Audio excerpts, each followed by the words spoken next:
Hi, my name is Aksik, aka Annika. Welcome to my channel, where we mostly talk about adult coloring. And I thought that this time we could carry on working on this image I started in a previous video, where I talked about basing the page with Chinese watercolors, and I also did the background in acrylic paint, and now we have like pencils and possibly gel pens or maybe acrylic markers, have not decided yet, left. And the book is, I talked about that in more detail in previous videos as well. It's called coloring book Dinosaurs, and the author is Camilla Garofano. I saw it on Maia's channel, colored by Maia, and absolutely love the art in this book. Fantastic artist. Kind of beautiful. She manages to make dinosaurs look cute and humorous and almost like, kind, most of them, even if they are like tyrannosaurs. Let me see, there was like a couple of tyrannosaurs there, or some sort of a predatory dinosaurs. Looked so cute.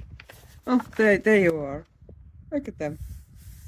Aren't they just awesome? And they're clearly apex predators. It's super cute. So, okay, let's work on this. I don't know which one is it. My son would probably know. Look at it and say this is that dinosaur.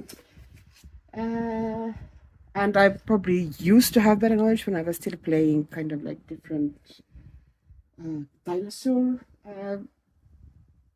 apps. There was Jurassic Park World or something like that, which was a bit like Pokemon Go, only you were finding and developing dinosaurs, and we played that together for a while. And back then I had pretty decent kind of a dinosaur know-how because you kept recognizing them.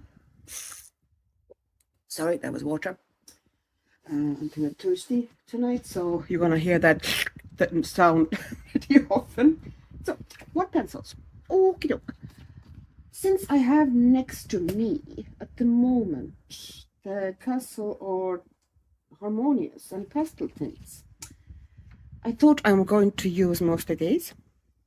I have these are the colors, and I think I'm starting with the canopy. I'm going down from the top, bottom, and then probably leaving the dinosaur last. So I'm going to do the tree thing first here, and if I'm looking at the colors, what would work from this selection here, if I'm limiting myself to this selection, which can change, I think I'm going to take night blue, topaz, and forget-me-not from here. And I'm possibly forget-me-not or blue mist from here. Actually, the bluebell here works better for pastel tints. So I'm going to take night blue, I'm going to take topaz, and I'm going to take, what did I say? Was it bluebell? Yeah, bluebell. Okay, let's start with the lightest. So this is bluebell from the Pasteltints, and this is just very, like, I'm doing lazy shading here. I'm not going all in tone with kind of a super textures and dimensions. The image itself, I could do that, it does allow it, but this is not what I'm going for in this. I was going more so for color scheme, kind of interest here than. It's just adding a little bit texture and shadow here with that bluebell color. And see, I went a bit over here, but because this is acrylic paint, I can just take very easily at the end here eraser and just, take that off there, because it erases really, like pencils erase from acrylic pretty well. And if we do that sort of a shadowing like I do here, the better way is to not just take kind of one even stripe, but kind of, okay, you do the shadow at the bottom here. You might leave a little highlight or kind of a little bit of a lighter area here as well, just for interest. And then bring it a little bit up in some areas, leave some areas lighter, so it wouldn't be kind of like big wedge, but it looks like there's actually some texture and different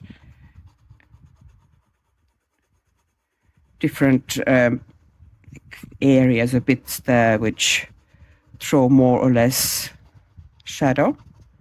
So I think that's pretty much all right. And then I'm taking Topaz, which is from the Harmonious set. And here I mainly go with that Topaz into the area that is really behind this bit of the canopy of the tree. So that will give me a shadow. And once again, I'm bringing it up, not in very straight line, but, softly and slightly unevenly. And here I'm not going to be fighting the texture. I could possibly use, because there's watercolor underneath, I could easily use things like Zest It or whatever if I wanted to smooth it way more. But I'm not really looking to make everything kind of a sharp bottom smooth. I'm going to leave it. I think the pencil texture is not always bad. We have this idea that we have to fight it at all costs, no way there can be pencil texture in any of our works. And I don't think that's, that's very limiting, because we're depriving ourselves of some cool textures. So let it be sometimes. Okay, and now I'm taking my night blue, also from Harmonious set. If you want the numbers, it's 044, but I'm probably going to just forget about the numbers now. This set, you will probably go by the names mostly. And here again with the night blue, I'm putting it into the areas where things are overlapping. It's just, to give it a little bit more dimension.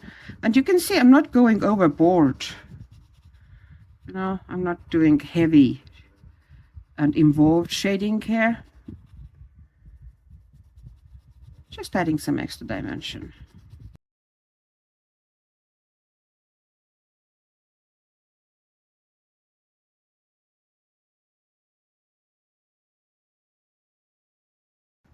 It does have now a bit of dimension.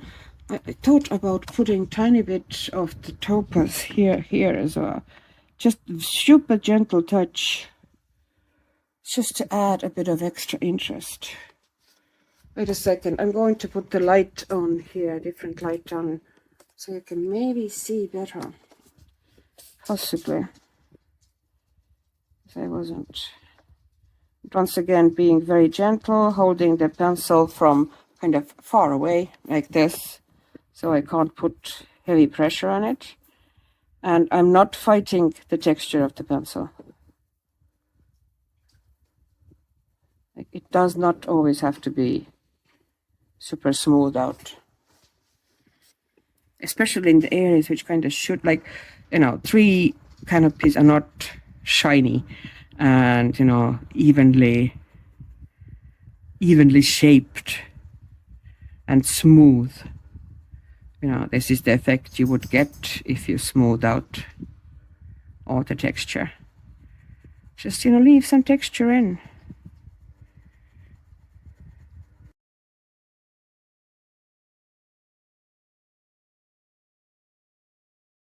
Now I want to liven it up a bit, so I'm looking for some really pale, maybe pink, but cool pink.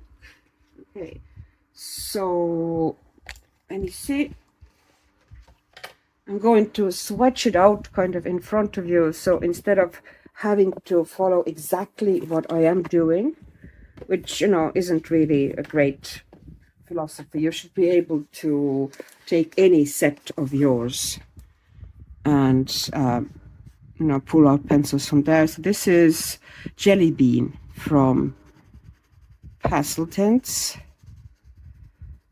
but any kind of light, cooler pink absolutely will work. So it doesn't have to be the same pencils I'm using. I'm kind of trying to always stress that you are not limited to whatever supplies the person who is coloring in front of you is using.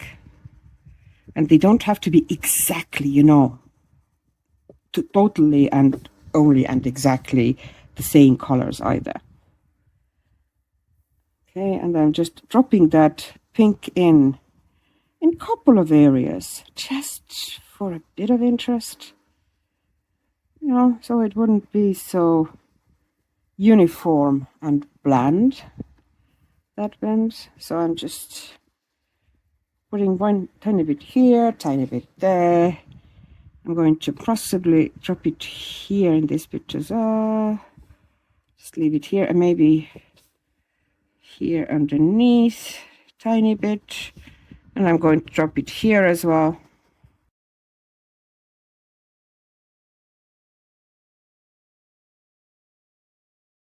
And then, because there's this moonlight below, I'm looking for some like cream color, and this is Mimosa by Pasteltint. And here you go, this pale soft yellow, which we already kind of have on the page in the moon here and stuff. So I thought I'll drop it slightly in. You have to be like, this is in a way, pastel tints aren't a great option here because they are not very opaque. So you tend to get green if you put them on top of other blue pencils, you know, if you layer them. So I'm trying to be careful. I'm just dropping them in very gently in a couple of places. You know, I'm not doing the whole bottom with it. You know, that there's even kind of a lighter yellower stripe there. I'm dropping it in a couple of places. I think it looks more interesting that way. I'm missing some shading here, so I'm going to put a bit more down here. Okay. Now, and that canopy is now pretty much the one at the stage that I'm okay with it. I'm adding eventually I'm adding a bit more of Jelly Bean, that pink. Kind of making it slightly more prominent, you know, where I added it. I'm not going to put it in more places because I don't want to overwhelm or totally change piece of canopy or whatever from kind of, I don't want the pink dominating here, but I want it to be a bit of an accent. But I'm now mostly okay with what I've done. And now I'm going to do the bottom part here as well. And it's going to be kind of very similar. So I am going to speed it up for you.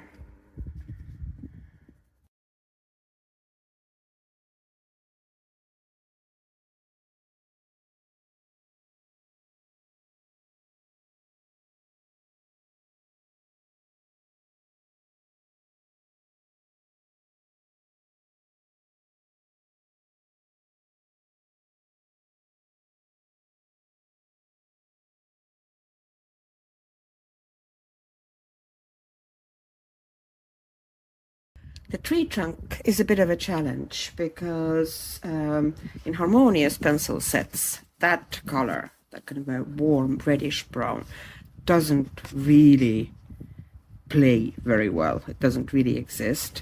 You can get, you know, kind of a darkish brown to accent it, which I'm thinking about. Maybe the cocoa would be, no, not cocoa, the mocha would be kind of nice with it. So I'm going to pull out the mocha. But that color is very easy. These colors are very easy to find in pretty much any pencil set that isn't Harmonious. Reddish and yellowish browns are more prevalent in sets, kind of cooler browns are more rare. So I had Chroma Flow next to me here, and I pulled out Redwood and Burnt Sienna. I can show you. This is Redwood and this is Burnt Sienna, and you can see, you know, these colors will work very well with that tree trunk. So. And for with the kind of a purplish, grayish purplish hues, it was much simpler here. I pulled out two kind of a gray purples. One is Tempest, which is this one, kind of a grayish, and Eggplant, which is that one, which I might use a little bit. And I also took from the Pasteltint sets Apricot Twist, just, you know, to give some, it's not very opaque, but, you know, it will give a subtle highlight. So I'm starting with Tempest, and hopefully it's going to be visible there. Just a bit of darkening the dark bits here underneath the canopy. Just a bit more of an accent.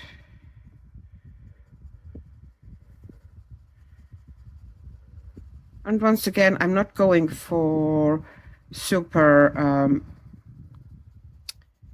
smooth or super involved shading. I'm just adding a bit here and there to add some interest.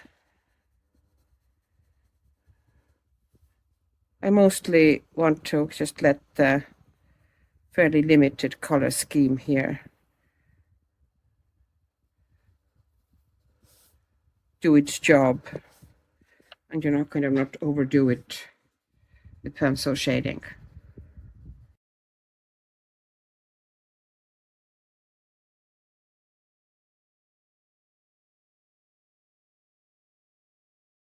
And maybe I'm going to drop in a little bit of that Eggplant as well, although, you know, that goes more so with maybe Dinosaur, but, you know, reusing and using colors in different spots, the same colors of the page, and it's different, but same colors in a different parts of the page, kind of adds to that harmonious feel, which is why, you know, this kind of reddish brown is a bit challenging, because it's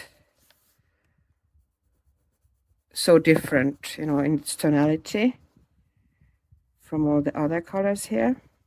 And now you can see if the reddish brown, it has this kind of a yellowish reddish undertone, and if you add kind of this deep dark purple to it, it becomes essentially just dark shadow because they neutralize each other. So that was my idea when I was doing that purple and red combination, or purple reddish brown and red. I just enjoy using kind of a dark muted purples and violets a lot as shadow colors, because they neutralize most kind of warm colors so well, especially, for example, for skin, you know, which has a lot of peaches and kind of a soft tones of kind of a ochres and these colors, you know, the kind of orangey and yellowy colors are all very well neutralized by violets and purples. So it's a super easy way to just create a quick and kind of fairly natural shadow. Okay, I'm going to put you in here. Okay, so just bringing it out even more, adding that eggplant, and you can see that eggplant doesn't look, you look at the color that it is. This is the color eggplant.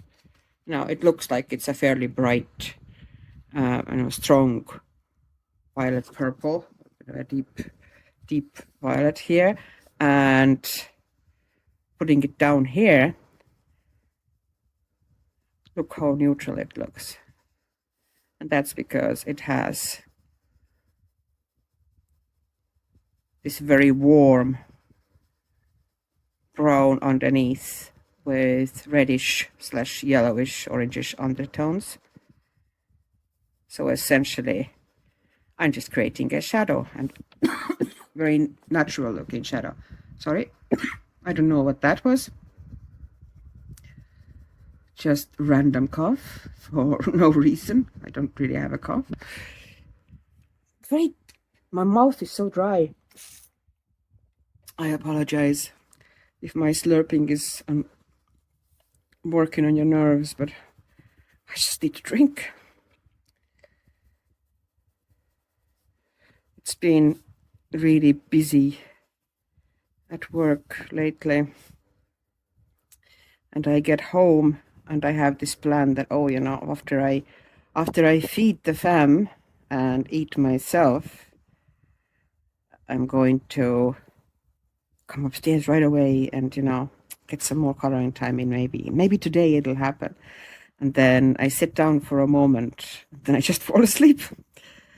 Yeah. And that plan of coloring never really happens.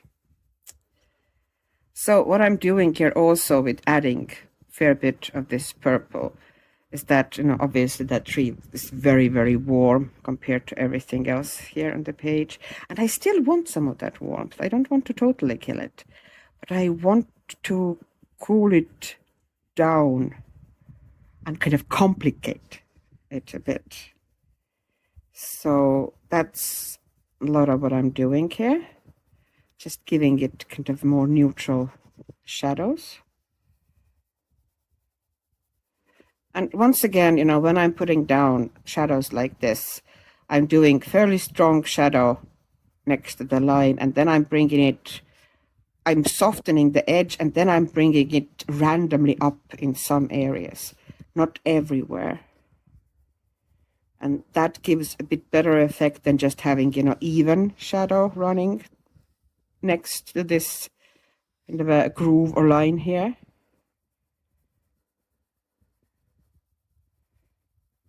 It just looks more natural. And here you are as well, adding a bit of a shadow here as well. And I almost forgot that there's a shadow here. Okay, here we go. And now I'm going to drop in some of that mocha color. So this is now just warm dark brown, and it's another dark color just like the eggplant was, but I'm giving kind of a variation of warmer shadows and cooler shadows.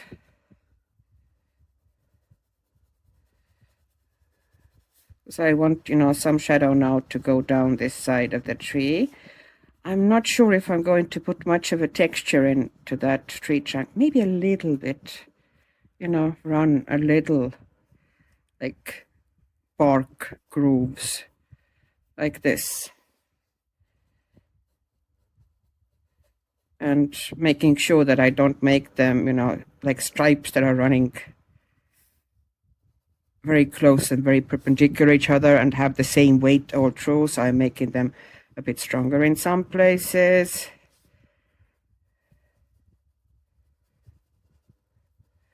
Bringing them out wider in some places, having them pretty narrow in some places. Sometimes bringing them together.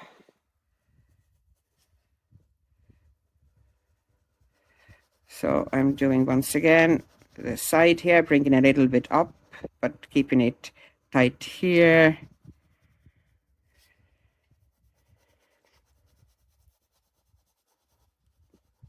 You just get more interesting shadows that way.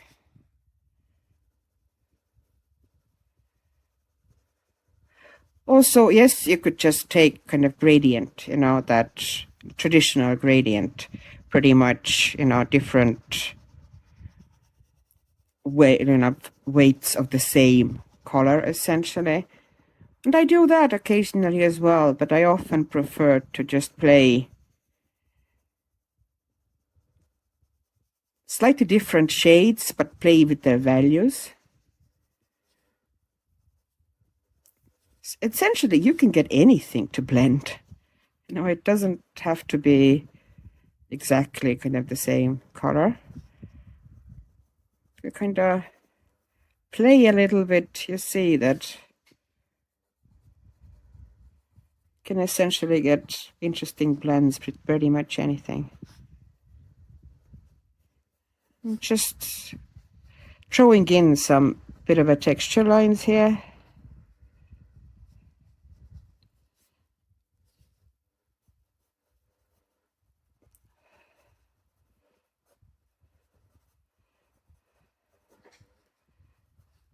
Just to give it a bit more interest. Okay, and here as well, dropping that mocha here, giving it some. I'm not going to town with very heavy shading or heavy textures, but I'm giving a bit of a hint of a texture here in the lines of the bark. No. And I'm going to now take the redwood, which is by Chroma Flow, as I said, and just drop in some. You can see how well it essentially blends into the background here, into the same color, because essentially that redwood is very, very close to the color I used here, that reddish brown. So I'm emphasizing the grooves I put down. It's a tiny bit, you know, darker. All right, and I'm going to also put in some of the burnt sienna. And this adds some extra warmth. I'm being very sparing with it.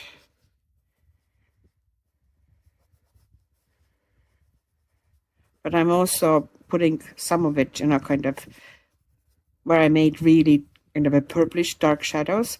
I'm also putting that in some spots, not all over those shadows, but on some spots of that shadows to kind of vary them a bit and neutralize the purple a bit, because that is now very warm brown.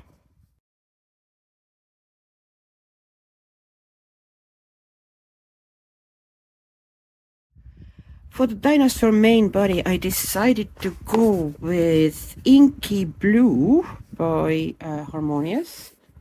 That's really dark,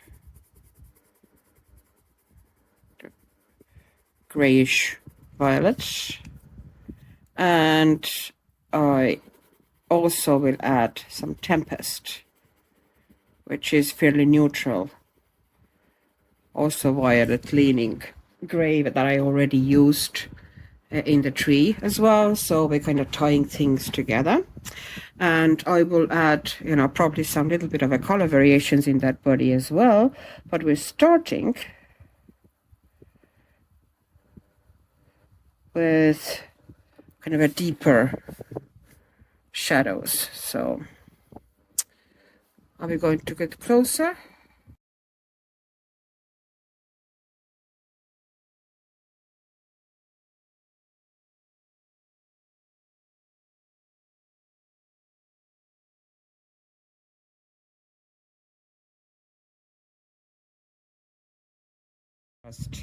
Oops, I did.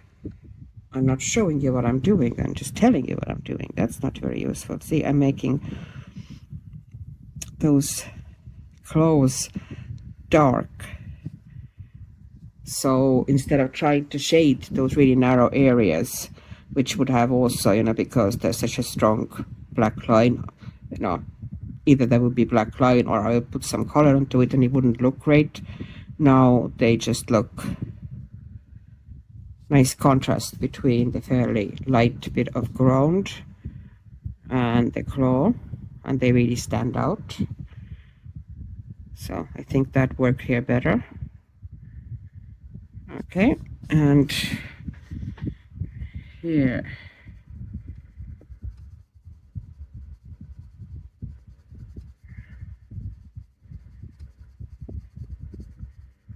So here the kind of a shoulder is raising out or raised from the body a bit. So I'm putting shadow here, but I'm kind of leaving that part a bit lighter, putting shadow here in the towards the belly. And now I'm putting nice dark shadow where the leg, the chicken leg here, is in front of the body.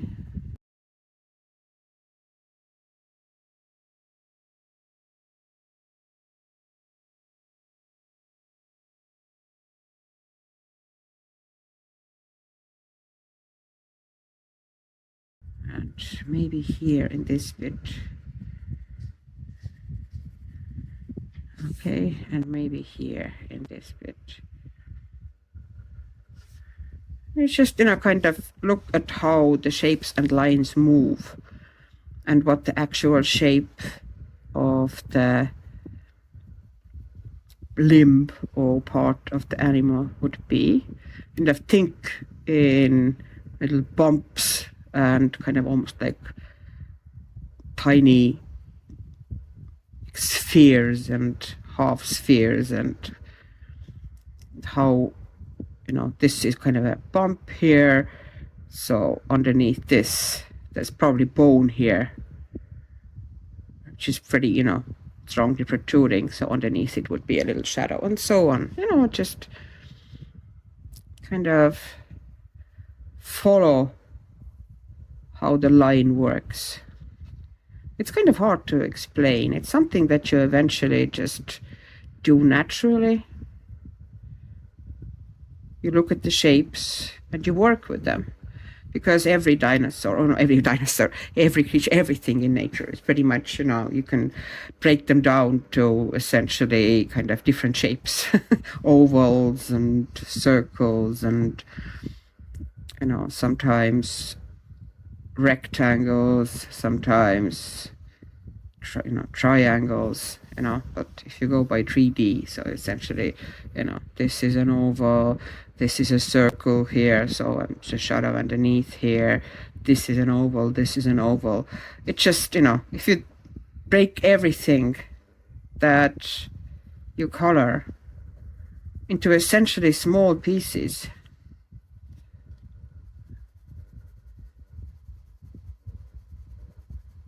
then it's much easier to kind of, you know, just, you know, take a small area and think, you know, what it is shape wise, you know, this, okay, this is almost like a circle here, so you do darker underneath, leave it lighter there, and you bring it up here as well, the darkness. This, you know, and also then take into account if something is overlapping something or casting a shadow, you know, this leg is in front of the body, so there has to be, you know, some sort of a shadow there. I'm taking now Tempest which is kind of more neutral, more grayish tone, but also slightly lighter than the inky blue that I was using here for all the other one. So I'm going over those shadows with Tempest, and I'm also bringing it slightly out, kind of softening it. I did put some metallic watercolor into these kind of curly whirlies, but the problem is that it's not very shiny metallic paint. I didn't realize that it's, you know, this particular one, it has a little bit of a metallic effect, but it's not really very strong. So it might be a bit of a So this leg here, you know, this part is kind of protruding from the body, and it's going to be pretty light. There should be a bit of a shadow here, you know, because it's essentially, you know, oval here. So there needs to be a little bit of a shadow here, but also because it's kind of curling upward so much here, kind of standing up, there's going to be actually a tiny bit of a more, you know, shadow here, because it's getting narrower here and going downwards. And this is, once again, you know, I could do it, you know, very neat and tidy shading. This is not my purpose here.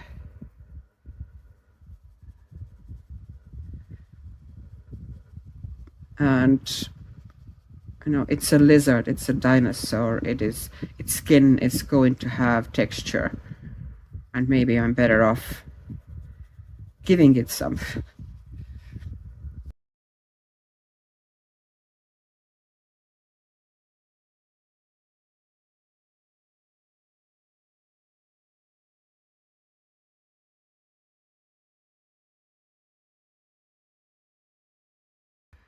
I think I want to put a little bit of a color variation in, and since I've been using the jelly bean previously, and the mimosa, I think is the one I used also. Yeah, mimosa. I will drop in a little bit pink here and there, and a little bit yellow here and there. So just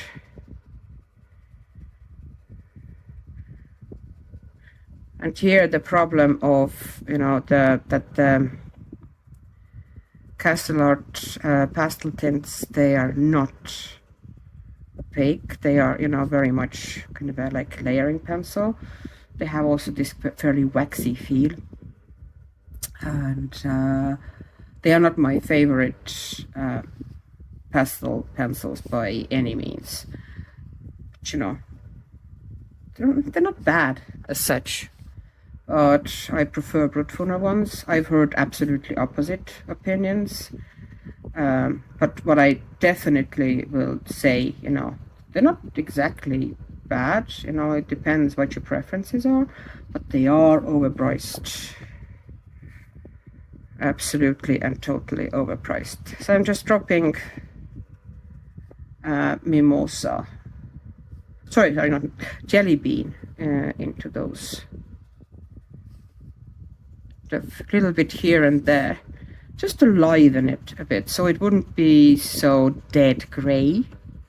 Although, you know, it's at least it's an interesting gray. You know, it has those purple undertones, but it's still, you know, if it's an expansive gray, it becomes a bit dead or, you know, boring. So I like to drop some colors into it, just for funsies. And also, in this instance, I'm using this jelly bean color as a bit of a kind of a blender, or kind of a smoothing the dark areas. This jelly bean, and bringing it upwards in some areas. Just getting a softer finish. You know, when I do like texture, but, you know, if I feel it's too rough, or it, you know, it doesn't look great in some areas, I'm just going over with that jelly bean color, and it smoothes the worst of it. Okay.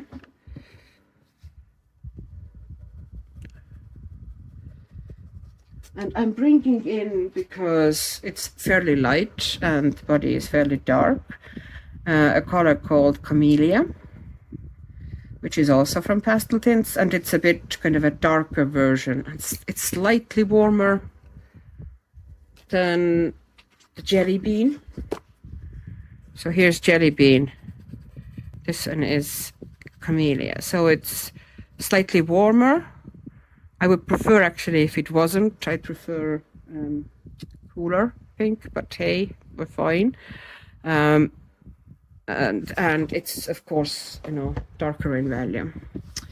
So I'm going to drop that one in a little bit here and there as well.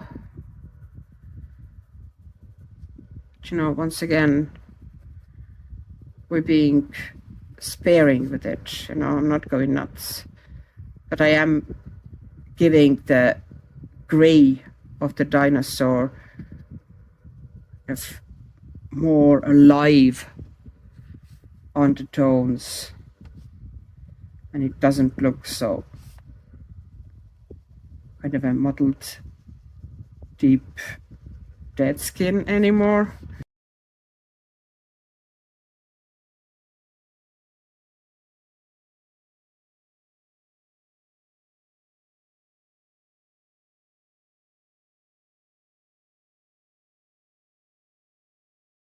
And I'm also now, because I'm adding this pink to the body, I'm also kind of bringing that kind of strong pink, or kind of a purple, eventually it's going to be kind of more purple, ruff and belly together with the body, so they, you know, become more unified. Okay, and now I'm taking the mimosa, and I'm adding that mimosa here and there as well, where I deliberately left some areas that I didn't put any pencil down. I just left the gray that was there from the initial watercolor, and I'm dropping in some yellow, kind of a more highlighty areas. But because it's such a subtle and light, more of a cream, you know, creamy yellow,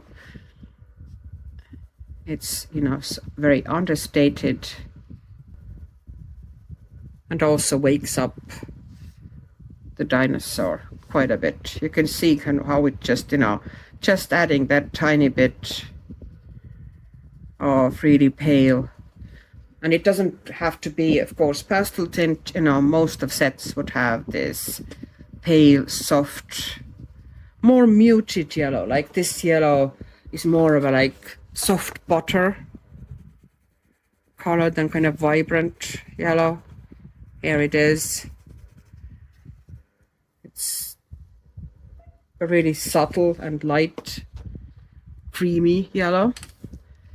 So I'm just going to add it here and there. Essentially sticking it everywhere that would be kind of on top or kind of protruding. And it just makes, just adding that tiny bit of yellow makes the dinosaur so much more three-dimensional and gives its skin so much more interest. Okay, I made a bit of a boo-boo here, but I can fix that later with the eraser. The ruff and the belly. Okay, my fingers are constantly covered in paint and fingernails. See, and it looks as if my hands are dirty, and they're not. My skin is just super dry and everything just absorbs into my skin, and it's very hard to get off. Okay, so the colors. Okay, eggplant. This is from Harmonious set. Then there's sour berry. Then which is like really deep muted purple. And then there's beetroot, which is more on a purple, you know, kind of a bit cooler, slightly less muted. And then we're jumping into the pastel tints, and that's jelly bean. Sorry, that's Camilla, and this is jelly bean. And we might not use, you know, all of them everywhere, but these are the colors I'm going to be playing with.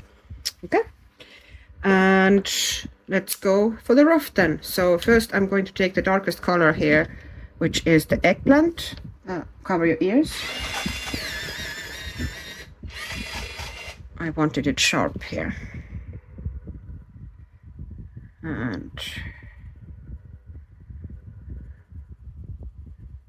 just a little bit to the bottom of these spikes.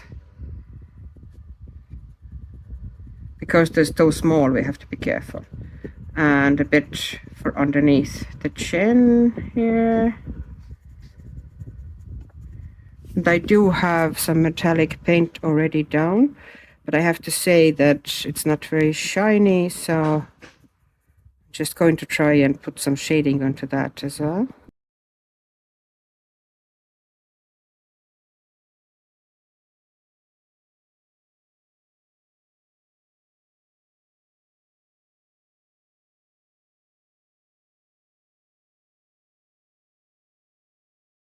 So I prefer to disguise that line more so with the fact that it's lighter on this side and really dark on this side than cover it, because I don't think it would look great if I covered it there, you know, in patches like this. It just wouldn't look nice.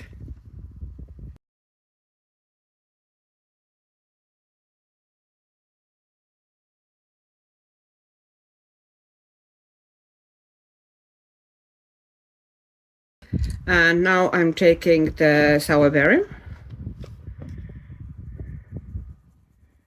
And this,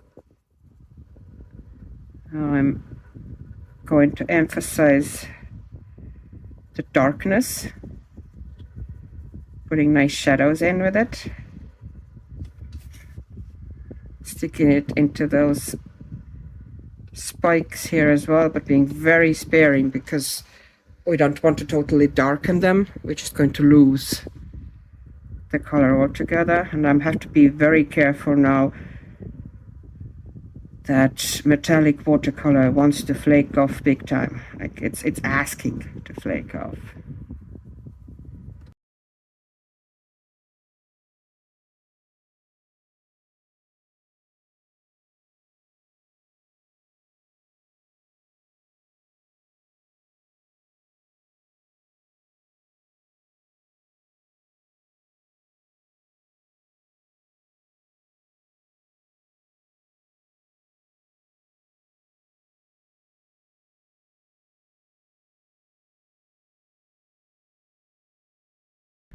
Here we go, and now we're going to take the beetroot and just, you know, adding a little bit of a color variation here. And once again, we're holding it from very far away. So in this instance, we're not going down very strong. We're just going over the area we already darkened and then bringing it softly, very softly upwards.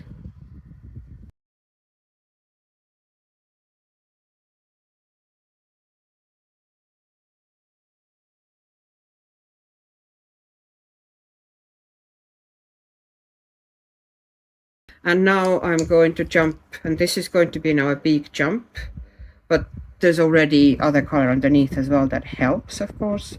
And this is now from Pasteltint's Camilla, and I'm working over the beetroot and then bringing it slightly upwards. And what I'm doing here also is that I'm smoothing now slightly the other pencils with it.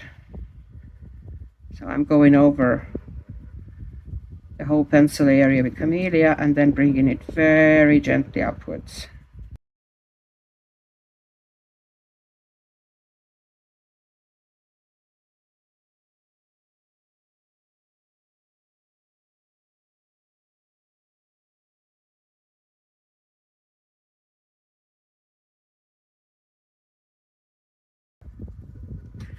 Okay, and now I'm taking the jelly bean, and this is now pretty much exactly the color of this rough, the watercolor I put down. So I'm not really bringing it up much. I'm only basically going very gently over the, you know, the transition area here to make sure that it looks all right. But I am here on the belly, I'm putting it down to have a relatively smooth blend. But you know, as I said, I'm not really going for super smooth blends here, but doesn't hurt. Okay. So, and now I'm also going to take the mimosa once again. This is our kind of a cream yellow. And I'm also going to put it here on the top of the ruff. I'm not trying to put it onto the belly because the light isn't really falling that much. And this is more so kind of for showing the light and adding that interest at the top, you know, where there would be more warmth.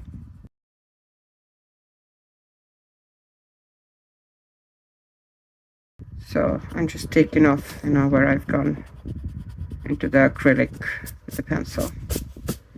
We also need to do the eye and a bit of color variations into that moon. Possibly the stars as well, but stars, I think, well, I'll decide. So I'm using I grabbed cocoa, which is just dark brown. And it could have been pretty much any dark brown in absolutely any set. It's a cool dark brown. But it could easily be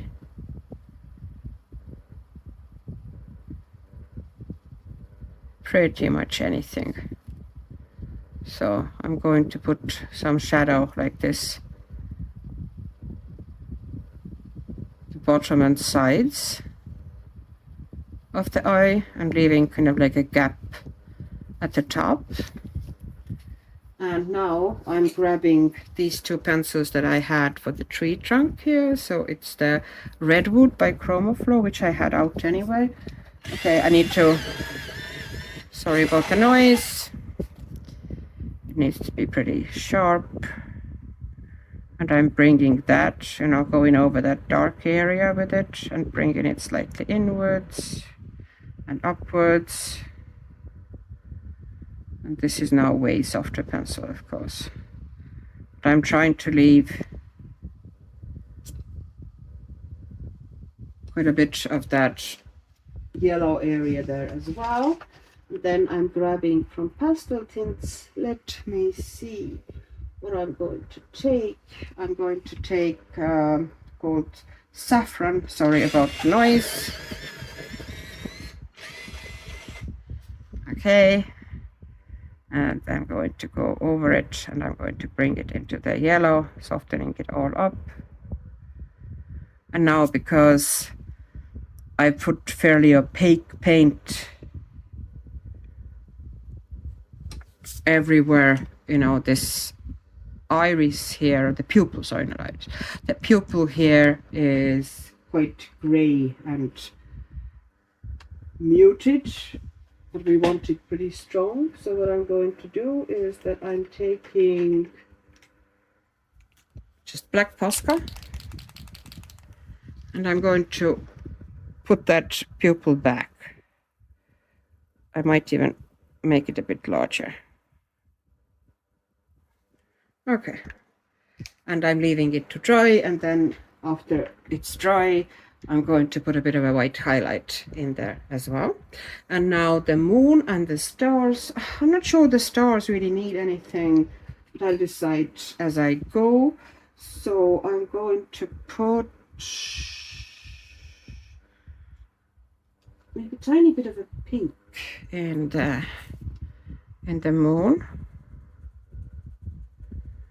It's the jelly bean again.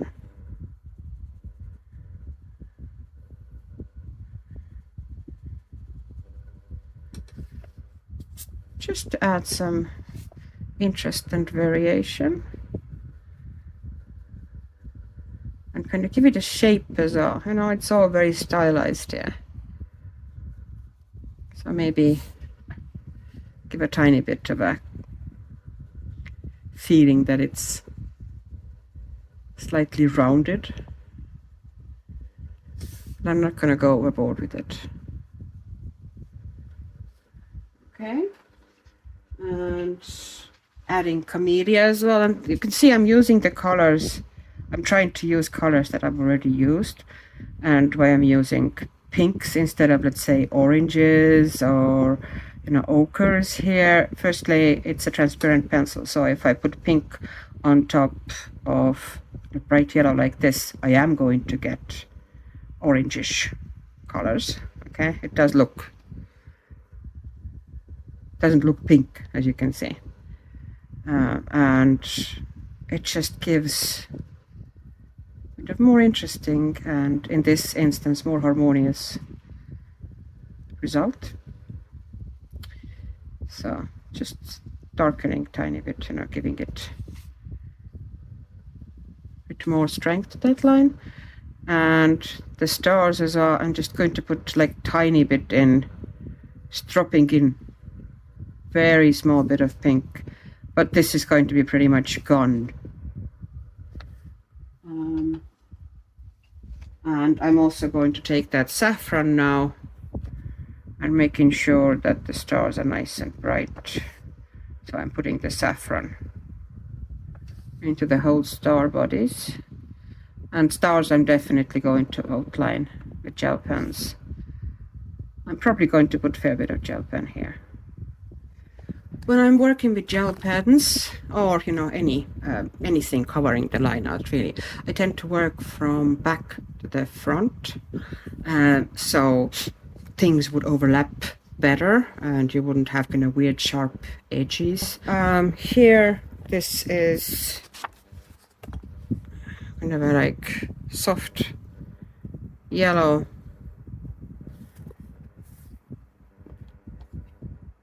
And I'm going to go over the lines with it. Essentially, I'm just tidying up, you know, because with acrylic paint, and I was using not, you know, the tiniest brush around, the stars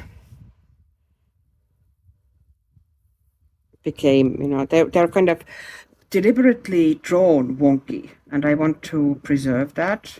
But you know, they became like super wonky, which, you know, was not intentional. So I'm just tidying them up slightly.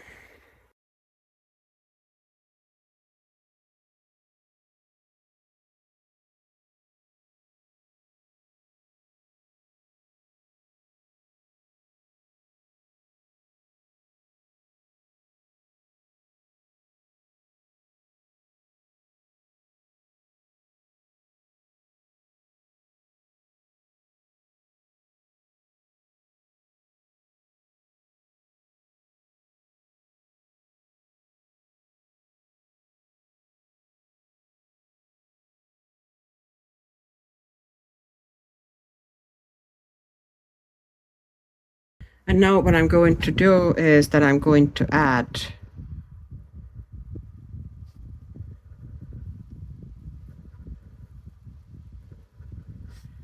some clusters of extra stars here.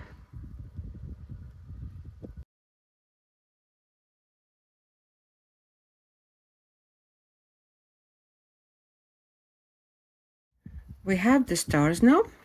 So we're going to be working on the outline of a dinosaur, and here what I'm planning to do with outlines is that I'm going to not try to lighten them or give much of a highlight. I actually want dark outlines, but I don't want them kind of like, you know, kind of dirty black as it is here with all the watercolor covering it and whatnot. So this is kind of from the Languo color for blacks, and this is the more grayish blue, and I'm going to use that as an outline for the dinosaur body.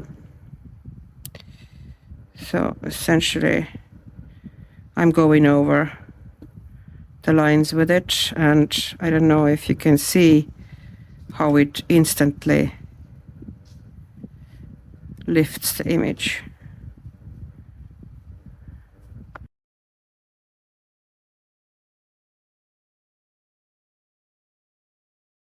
I have now applied all the gel pens. My daughter came into the room. She was looking for ribbons for hair for herself and a friend. So while I was putting down the gel pens, she was rooting to the ribbons and we were chatting, so I wasn't filming at the time. But basically what I used was for most of the stuff here, the outlining, is the Colorful Blacks by Languo, and it wasn't that much of an outlining or covering the lines as tidying the lines, kind of neatening them, making it a bit cleaner, more pronounced, putting back kind of what was lost, you know, emphasizing things a bit. And I also used this gel pen. This is Languo, the sparkly series. It's SG sparkly gel pen, I presume, 106. And I had kind of choices that were closer to the actual pink here, but I decided to go for kind of more punchy and more pronounced effect for the gel pen. So you can see it's sparkly. Now the last thing I'm going to do is that I'm taking my white acrylic marker, and it's not my favorite acrylic marker, but my Posca is still so very dead and I haven't gotten a new Posca white, which I would prefer. And I'm going to just drop some little bits of kind of dots on in just for extra texture. I think I have to kind of pump it a little bit to make it more juicy. Give me a second.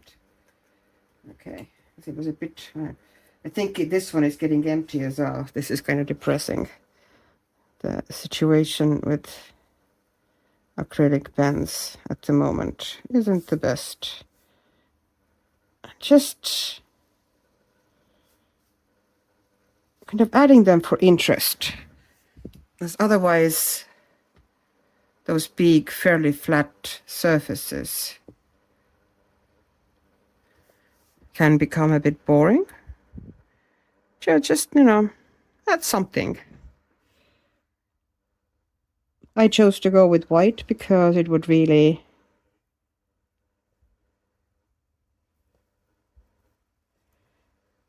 stand out, but you can, you know, do the same effect with different kind of just pastel colors or brighter colors or contrasting colors. So just, you know, some little dots here and there.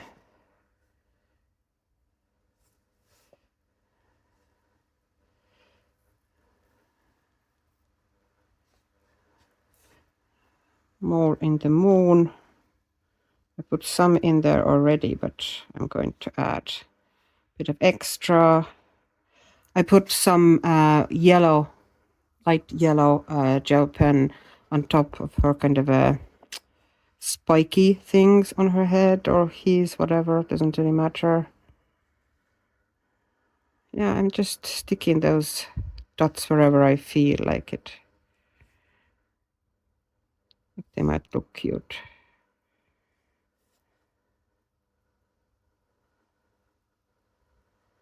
I don't think I'm going to put them onto the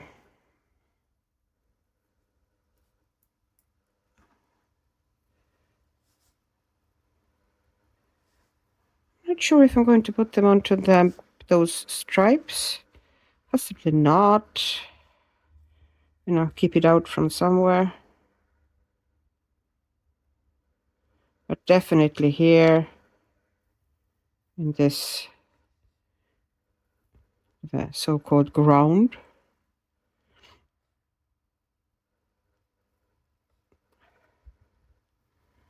Okay, and maybe a little bit here and a little bit here, just tiny dots. And I think it should be enough, otherwise I'm going to overdo it. And I think that should be pretty much sufficient. It came out pretty fun, didn't it? Considering, you know, that it was a fairly simple image. And I enjoyed doing it. So thank you for staying with me, if you did, if you stood up to it. Thank you very much for watching. Hope you're having great time. Crafty time, or just relaxing time, or you're just chilling maybe with your phone and YouTube. That's valid also. And I hope to see you back here again. If you like my channel, please like and subscribe. It would really help me. And stay healthy, stay strong, stay happy. Bye.